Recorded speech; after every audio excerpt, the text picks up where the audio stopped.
a toxic and destructive relation. Sometimes for certain mundane sentiments. Sometimes because of considerations that do not matter in destiny. Some of us are attached because of sex. That is why when I speak to single and questions begin to come up regarding sex, I say this person does not understand assignment. When you ask a young person, who do you want? I want a man that can sexually satisfy me. It's because somewhere in your mind you think marriage is all about sex. Go and ask some married people in this room. Some of them for 2 years have not had sex. I will stone somebody in this. Are you?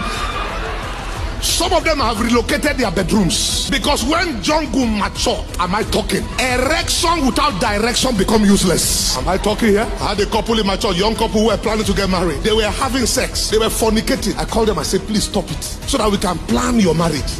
The young man looked at me and said, Pastor, it's not my fault. Her body's calling my name. I said, are you R. Kelly? Where you are not R. Kelly? He said, her body.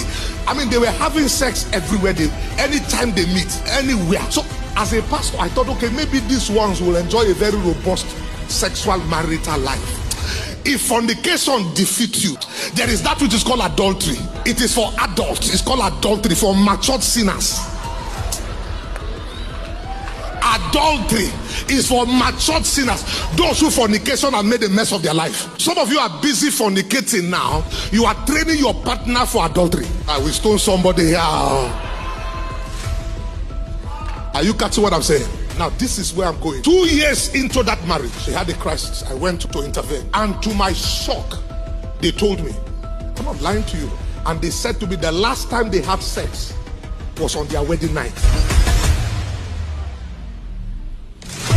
Hear what I said? These were two persons who couldn't get their hands off each other. After marriage, they took their hands off.